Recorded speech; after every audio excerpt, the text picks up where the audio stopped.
Hi, good morning, everyone. I'm Alan Chiu, founder and CEO of Boba Network. How many of you have heard of Boba? Yay! How many of you like drinking Boba? Yay!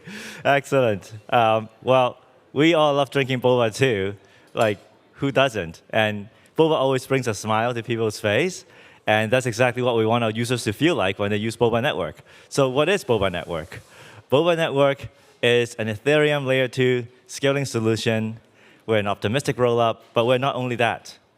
We also offer something really unique that no one else offers, and that is Turing hybrid compute.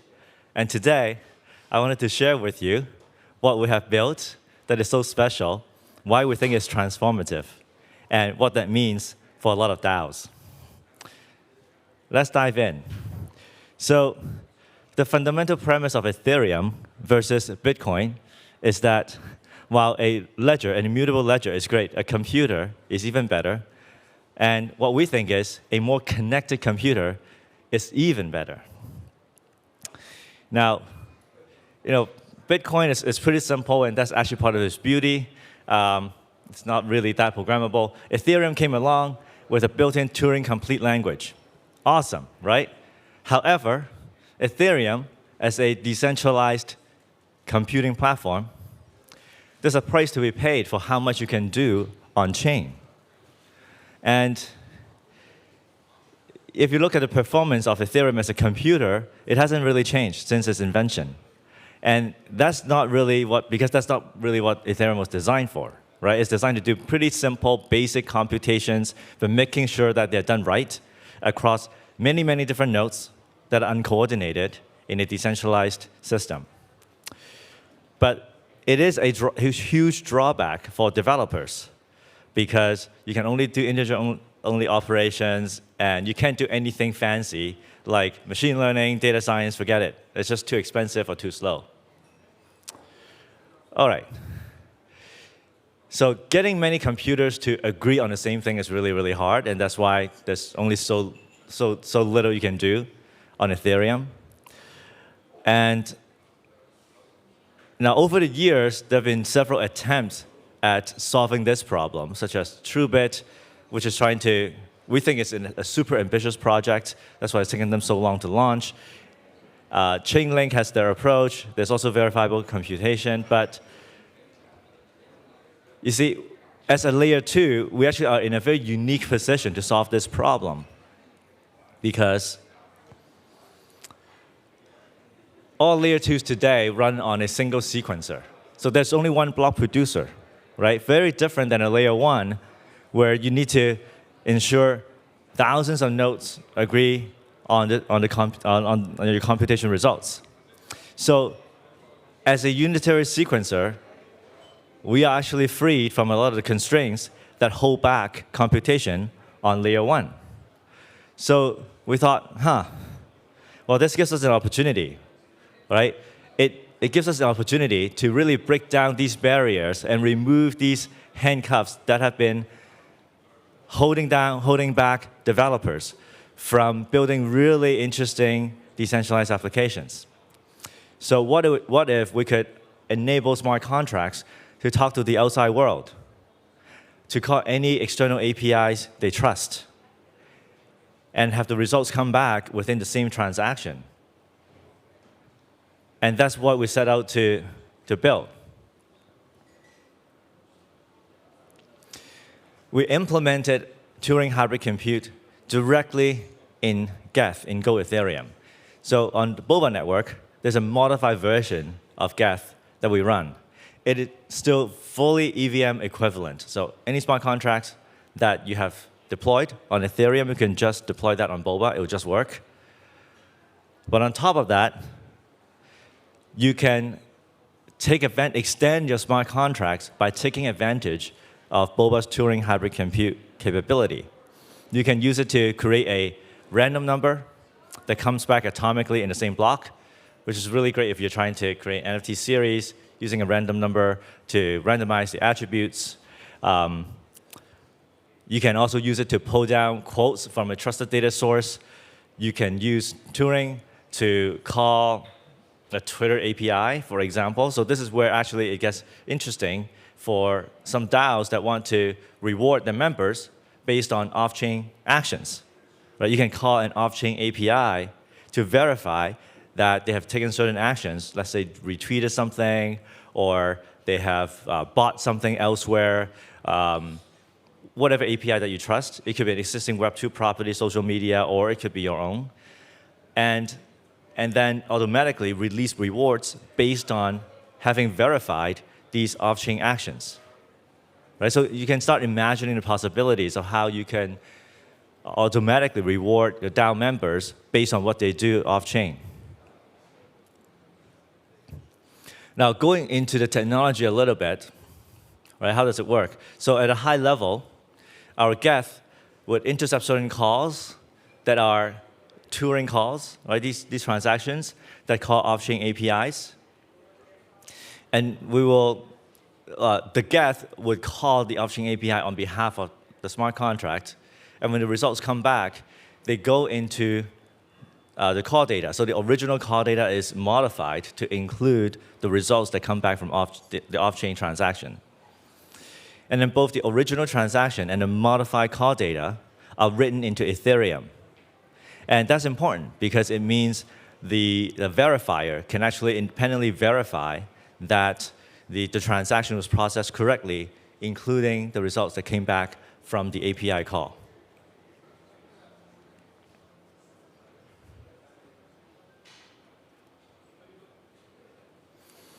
All right, so this is a diagram that explains how it works. Right, so our geth will figure out, all right, is there an RPC call that is involved? It's a Turing call, and it will call the endpoint that is designated in your smart contract, and then the response would come back, and our geth would then replace the original call data with new call data that includes the off-chain results, and create a new block, and this new block will then be submitted into L1. From that point on, the verifier works just as before, same as the replica. So the net is, even though we have really taken down these barriers, we have made smart contracts way more powerful, the results that come back are still completely compatible with existing verification mechanisms for optimistic rollups. Right? It's completely transparent, non-disruptive. It's taken our engineering team close to a year to make this happen. Requires surgical changes to geth so that whatever we've done remains EVM compatible. So these are the changes that we had to make under the hood. Not going to go into all the gory details, but suffice to say, it's a pretty intricate engineering work. Super proud of our research team, and we took Turing live on testnet during ETH Denver, and now is available on mainnet. And there are developers already building on Boba using Turing. I'll give you another example. So one of the projects that is getting ready to launch, they offer NFT-based lending. Now, when you're making loans based on NFTs, of course, you want to know, how much are these NFTs worth, right? How do you find a price? I mean, if it's base C, it's pretty easy. There's a lot of liquidity. But if it's something that's more obscure, it becomes more challenging. So this project has actually developed a data-driven valuation model for putting a valuation on NFTs that people might want to borrow against. Now, that kind of model is too expensive to run on-chain, right? So they're going to run that model off-chain and have that on-chain NFT lending contract call that model to get a valuation back for the NFT that someone wants to borrow against, right? So that's a very practical use case for Turing, and it's something that you couldn't do otherwise.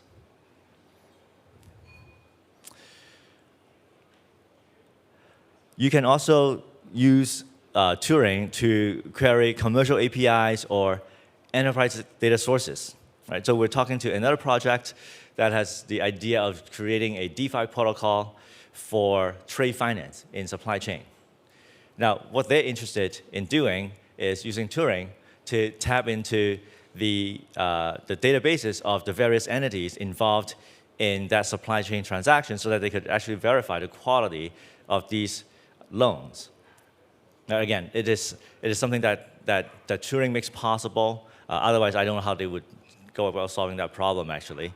And this is actually, this example is part of an emerging trend of DeFi protocols increasingly connecting with real-world assets with fiat-based cash flows in order to support the yield generated by the protocol. And that's where Turing will play an increasingly important role in making it easy for developers to connect their smart contracts with off-chain data sources.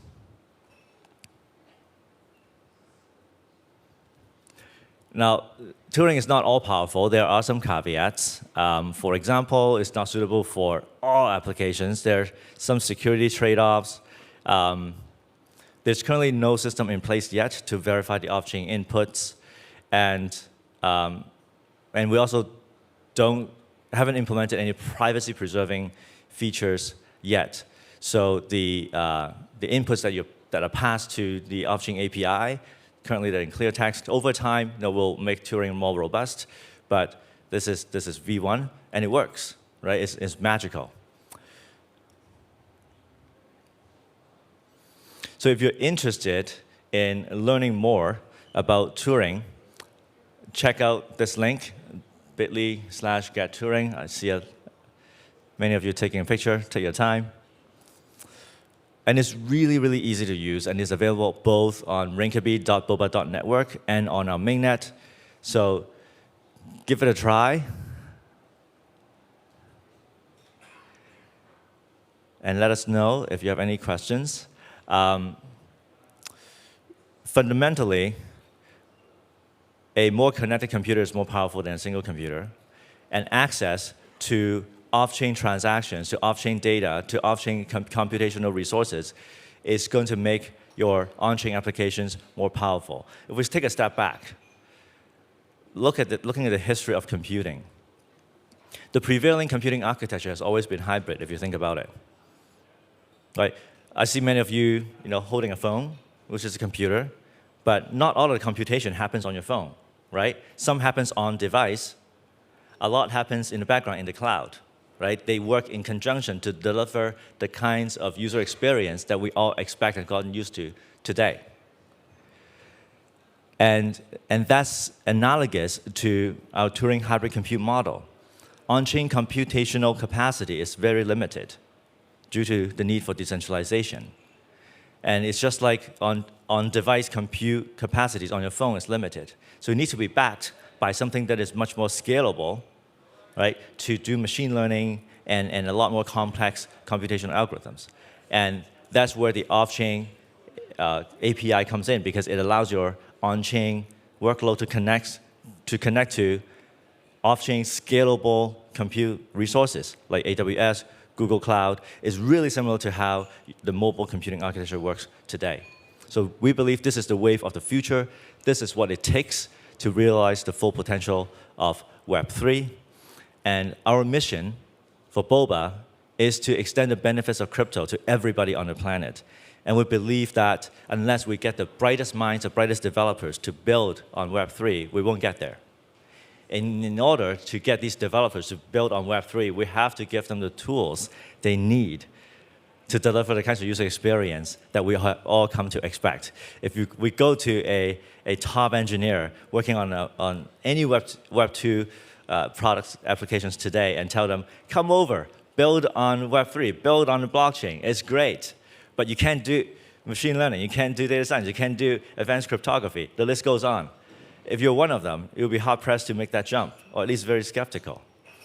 So what we're doing here is meant to really open up this floodgate to welcome a lot more Web2 developers into the Web3 world so that there's a lot more interesting applications available for mainstream users.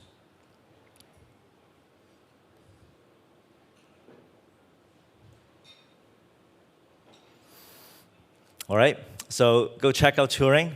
Go to bit.ly/getturing, check out these developer docs, and yeah, open to any questions. Thank you.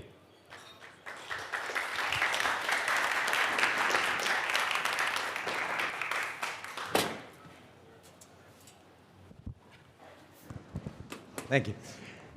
Okay, this thing blew my mind. It's incredible. Now, I have to assume that you are doing all that within the time frame of one block? That's correct. Within time frame 1 block. Okay. And now, the thing that I don't understand is you're doing it in Geth right now. Yes. Right? So if you do that, you go out and change the call data. How do you verify the block? Because only Geth knows how to do that. The other clients don't. And the other, I don't know if the other, all the nodes will be able to. So that's a great question. That's why we can't do this in a layer 1. Because in a layer 1, there are many, many instances of Geth running. But on a layer 2, there's only one. Right? So we don't need to worry about consensus. We don't run our own consensus protocol as a layer 2.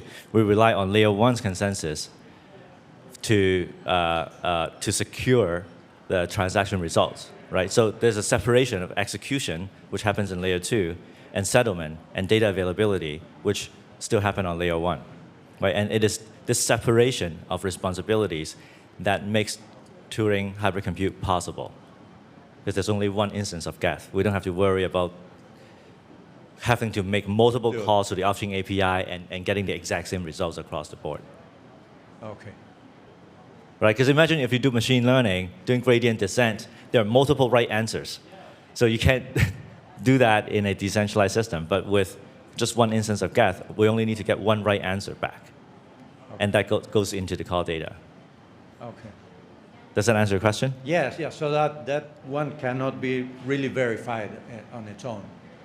Yeah, so there's no verification of the off-chain transaction. So the assumption there is, as a developer, you're only calling the APIs that you trust. So it's either your own code or something like the Twitter API if you're trying to verify if someone retweeted something, which only Twitter can vouch for anyways at the end of the day. But the results that come back, they do end up in the call data, which gets stored on layer 1, and the verifier would independently, when it runs its process for detecting fraud, would take that off-chain result into account to make sure that that transaction was processed correctly, given the off-chain results that came back. Okay. Thank you. Thank you. That's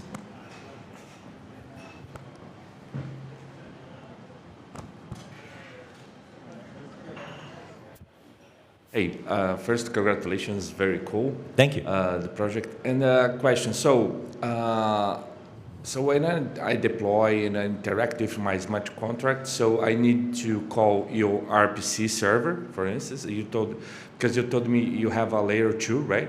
So I send the transaction to your RPC server, and then you process the first execution, and the settlement is happening in the layer 1. So the one change I need to do as developer is to call your endpoint, to send the transaction over there and receive the listing from your endpoint. I understood correctly?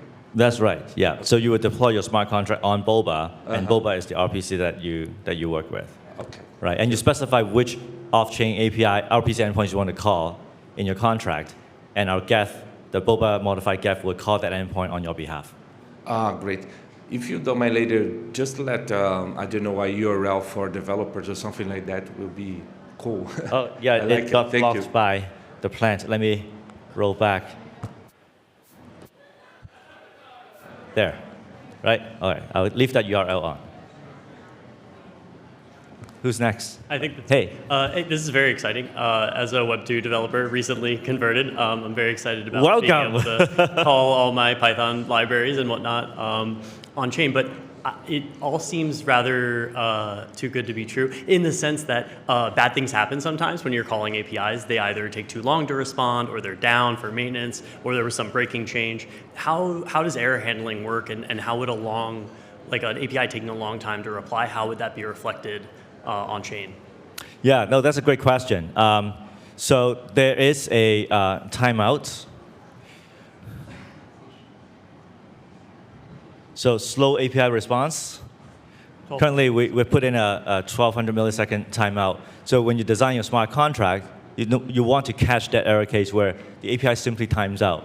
So we want to have a graceful fallback, some sort of default value for the results that are supposed to come back from the off-chain API but didn't. That makes sense. Yeah. Cool.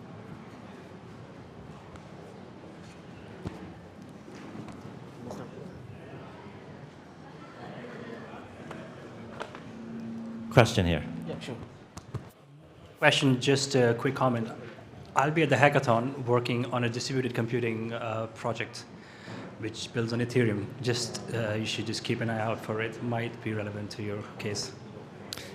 You're working on a project at the hackathon, ETH Amsterdam, ETH Global Hackathon, Yep. Friday to Sunday, which sort of is similar to what you were proposing, or at least goes into the line of distributed computing and amplifying the Ethereum scalability layers using raw compute power, valid, secure compute power. So it might be interesting to you. Just you should keep an eye out. Great. Well, and also try to build on Boba as well using Turing. We're part of the ETH Amsterdam hackathon. Thank you.